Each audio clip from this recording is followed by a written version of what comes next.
नमस्कार, बुलेटिन में आप सभी का बहुत स्वागत है। आपके साथ मैं हूं नलिनी पांडे। योगी सरकार ने पिछले 2 सालों में आपदाओं से क्षतिग्रस्त फसलों के नुकसान के मुआवजे के छूटे किसानों को लेकर एक बड़ा फैसला किया है। फसलों के मुआवजे से छूटे 3.5 लाख से अधिक किसानों को करीब 177 करोड़ सरकार देने जा रही है। दरअसल वित्तीय वर्ष 2021-22 और साल 2022 और 23 में मुआवजे के लाभ से कुछ किसान छूट गए थे। क्षतिग्रस्त फसलों के दोबारा सत्यापन में लापरवाही पर सीएम योगी ने नाराजगी जताई थी और अधिकारियों को कड़ी फटकार लगाई थी। आपदाओं से क्षतिग्रस्त फसलों के मुआवजे की समीक्षा बैठक में सीएम ने वंचित किसानों को तत्काल लाभ देने के निर्देश दिए थे।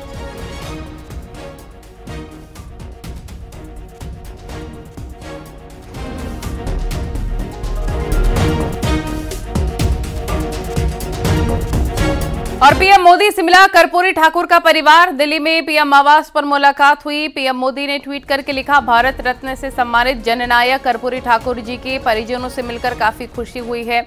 कर्पूरी जी समाज के पिछड़े और वंचित वर्गों के मसीहा रहे हैं, जिनका जीवन और आदर्श देशवासियों को निरंतर प्रेरित करता रहेगा।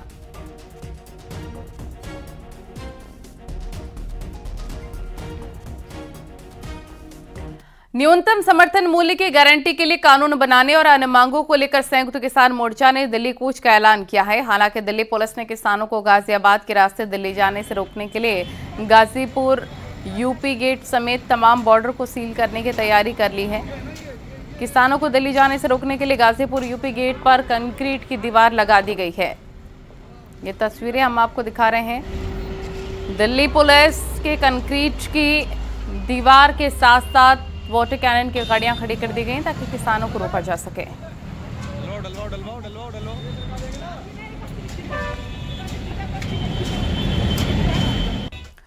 और देवरिया में पुलिस ने मर्डर केस में वांटेड 25,000 के नामी बदमाश को गिरफ्तार किया। अपराधी अर्जुन कुशवाहा को पुलिस ने उस वक्त गिरफ्तार किया जब वो जिले से भागने की फिराक में था। दरअसल गौरी बाजार थाना क्षेत्र में 2 महीने पहले एक महिला की हत्या हुई थी। इस मर्डर केस में अर्जुन कुशवाहा भी वांटेड था। पुलिस ने उसके ऊपर 25,000 के नाम घोषित किया था।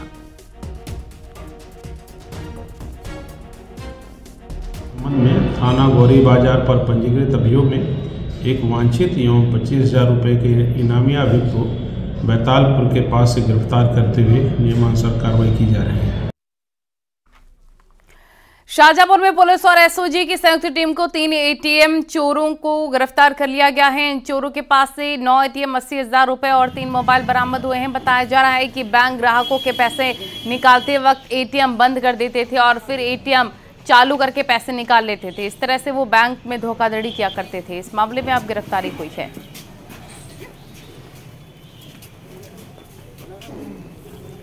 ये जो लोग एटीएम के जरिए पैसा निकालने जाते हैं, वहाँ ये लोग खड़े रहते हैं। पैसा निकलते ही ये उसकी मशीन पीछे से स्विच ऑफ कर देते हैं। उसके उपरांत पैसा आ जाता है, ये लोग निकाल के चले जाते हैं। इस तरह इनके द्वारा कई जिलों में घटनाएं करना स्वीकार किया गया। एक ये इंटर डिस्ट्रिक्ट गैंग है और इसके 4 साथी फरार हैं, जिनकी शीघ्र गिरफ्तारी की जाएगी। इन इंटर डिस्ट्रिक्ट गैंग के रूप में शीघ्र ही दर्ज कराया जाएगा।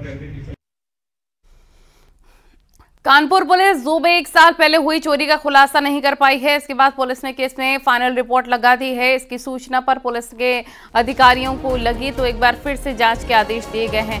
बता दें कि नवाबगंज थाना क्षेत्र से चिड़ियाघर में लगभग साल भर पहले तिजोरी गायब हुई थी। इसमें लाखों रुपए थे।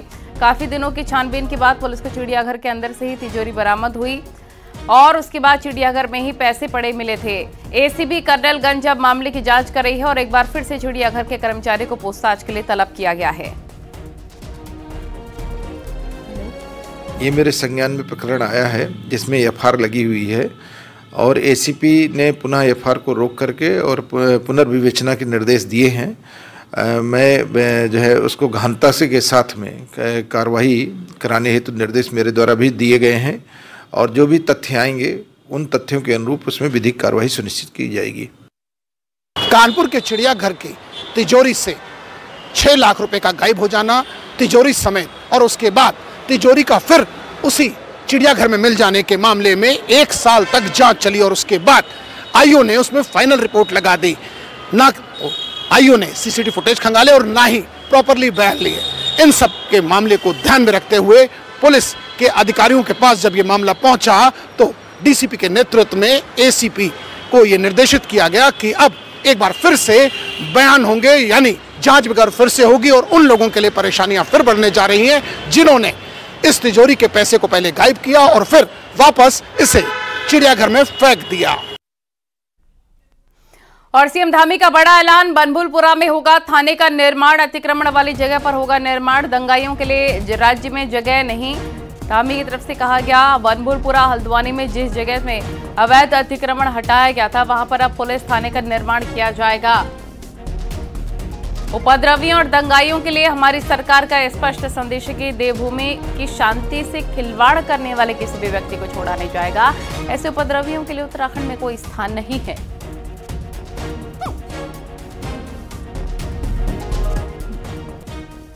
बनभूलपुरा है, ये बनभूलपुरा में जो एक बगीचा था, जो अतिक्रमण, जिस पर अतिक्रमण था, उस अतिक्रमण को हटाया गया है, जिसमें कई एकड़ भूमि निकली है। वो भूमि जहां पर आगजनी हुई है, जहां पर पथराव हुआ है, जहां पर उपद्रव किया गया है, जहां हमारे पुलिस कर्मियों के साथ सारे कानून को तोड़ने का काम किया है, पत्रकार भाइयों को भी आग में झोंकने का काम किया है, मैं आज इस मां गंगा के पवित्र तट से घोषणा करता हूं कि उस स्थान पर पुलिस का थाना बनाया जाएगा, पुलिस का थाना बनाया जाएगा। बस्ती में पुलिस ने गैंगरेप के आरोपी को गिरफ्तार किया। आरोप के मुताबिक बाइक सवार 2 युवकों ने कट्टे का डर दिखाकर नाबालिग लड़की को अगवा कर गैंगरेप की घटना को अंजाम दिया और घटना के बाद डरी सहमी लड़की जब घर पहुंची तो परिजनों से आप बीती सुनाई। इसके बाद परिजनों ने दोनों युवकों के खिलाफ थाने में शिकायत दर्ज करवाई है। पीड़ित द्वारा दी गई तहरीर के आधार पर थाना छावनी अंतर्गत उचित धाराओं में अभियोग का पंजीकरण कराया गया था। इसकी विवेचनात्मक कार्रवाई के तहत साक्ष्य संकलन की कार्रवाई प्रारंभ हो गई है और जैसा इस मामले में होता है 164 मेडिकल तमाम चीज़ें ये फॉर्मेलिटी पूरी कराई जा रही है और इसमें जिसके विरुद्ध नामजदगी की गई थी पुलिस द्वारा उसकी गिरफ्तारी भी की जा चुकी है और इसमें हम वैधानिक कार्रवाई करा रहे हैं। अलीगढ़ में युवक की हत्या कर शव को बाइक सहित जलाया गया। वारदात की सूचना मिलने पर पहुंची पुलिस ने शव को कब्जे में लेकर पोस्टमार्टम के लिए भेज दिया है और एक महिला के साथ अनैतिक संबंध होने के चलते हत्या की बात सामने आ रही है। थाना टप्पल क्षेत्र की घटना है जहां जंगल में एक अधजला शव मिला था। शव के ऊपर बाइक जली हुई मिली। युवक मथुरा का रहने वाला था। व्यक्ति तथा एक मोटरसाइकिल जली हुई अवस्था में गांव के बाहर पड़े हुए हैं। इस सूचना पर तत्काल मौके पर पहुंचकर आवश्यक कार्रवाई की गई तथा फील्ड यूनिट को भी सूचित किया गया। मौके से प्राप्त मोटरसाइकिल के नंबर के आधार पर संपर्क किया गया तथा परिजनों से हुई वार्ता के क्रम में मृतक की शिनाख्त सही राम पुत्र राधाचरण निवासी ग्राम परसौली थाना नौजील मथुरा के रूप में हुई। परिजन भी मौके पर आ गए। इस संबंध में इनसे और जानकारी की जा रही है। मृतक के जले हुए अवशेषों को पोस्टमार्टम के लिए मोर्चरी रवाना कर दिया गया है। बरेली में तौकीर रजा के खिलाफ व्यापार मंडल ने मोर्चा खोल दिया है। व्यापारियों ने तौकीर रजा की गिरफ्तार करने की मांग की। व्यापारियों का कहना है कि अगर तौकीर के खिलाफ नहीं हुई गिरफ्तारी तो बाजार बंद किया जाएगा। व्यापारियों ने एसएसपी ऑफिस पहुंचकर ज्ञापन सौंपा। व्यापारियों का कहना है कि तौकीर रजा विवादित बयान देते हैं, इसलिए उनके खिलाफ कार्रवाई होनी चाहिए। आज से 10-12 साल पहले हम और राजकुमार जी हमारे जिला जी कोतवाली में थे। पीस कमेटी की मीटिंग में बैठा था। ऐसे व्यक्ति को पीस कमेटी की मीटिंग में बुलाने की जरूरत क्या? वहीं पर बशाल साहब उस समय डीआईजी थे और हमने और राजकुमार जी ने उठ के आपत्ति उठाई थी कि दंगा शहर में यही कराता है। माननीय प्रधानमंत्री के खिलाफ, यशस्वी प्रधानमंत्री के खिलाफ, माननीय मुख्यमंत्री के खिलाफ जो व्यक्ति अनाप शनाप बयान दे, हिंदुओं को आतंकवादी कहे, ऐसे व्यक्ति को मैं ये नहीं कहता, हमारे व्यापार मंडल में हिंदू मुस्लिम सब है। शाहजहांपुर की पुलिस ने एसिड अटैक के आरोपी को गिरफ्तार कर लिया है। आरोपी के पिछले दिनों उसने एसिड अटैक कर एक शख्स को घायल किया था। इस मामले में पुलिस ने केस दर्ज किया था। बदमाश पप्पू यादव के खिलाफ 3 केसेस दर्ज हैं। पुलिस ने मुखबिर की सूचना पर उसे गिरफ्तार करके जेल भेज दिया है।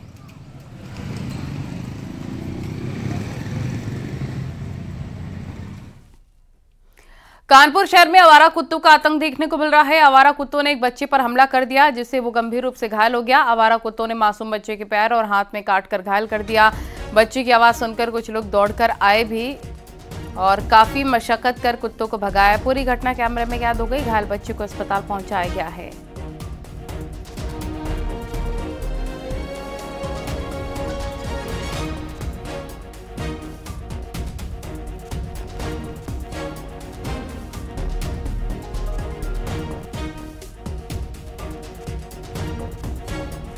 आगरा में बेटी का गला दबाकर यमुना नदी में फेंकने के मामले में पुलिस ने आरोपी पिता को गिरफ्तार कर लिया है, जबकि लड़की का फूफा अब भी फरार बताया जा रहा है। और बताया जा रहा है कि लड़की अक्सर फोन पर अपने प्रेमी से बात किया करती थी। उसके बाद पिता और फूफा ने मिलकर उसकी हत्या की साजिश रची। थाना बमरोली कटारा क्षेत्र की घटना है, जहां यमुना नदी में डूब रही लड़की को ग्रामीणों की मदद से बचाया गया। पुलिस की पूछताछ में लड़की ने आरोप लगाया था कि उसके पिता और फूफा उसकी हत्या करना चाहते हैं। लड़की का परिवार अलीगढ़ का रहने वाला है। कल उस लड़की को बचाया गया गोताखोरों की मदद से, और जब लड़की से पूछताछ की गई और जानकारी की गई तो ये प्रकाश में आया कि उसके पिता और उसके फूफा ने ही उसकी हत्या करने की गले में अंगूछा डाल के उसको नदी में फेंक दिया था। और इस उम्मीद में चले गए थे वो वहां से फेंकने के बाद कि वो संभवतः खत्म हो गई होगी, लेकिन तत्परता के साथ गोताखोरों के द्वारा उस बच्ची को बचाया गया, जो कि एक सराहनीय प्रयास था। उस बच्ची की तहरीर पर तत्काल मुकदमा पंजीकृत करते हुए विवेचना प्रारंभ की गई।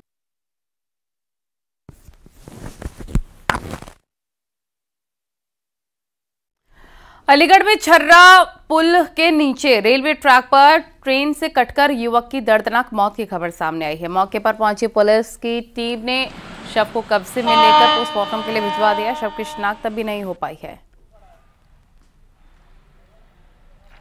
थाना गांधी पार्क थाना क्षेत्र के छर्रा अड्डा पुल के नीचे एक युवक का शव मिला। बताया जा रहा है वह युवक रेलवे लाइन क्रॉस कर रहा था।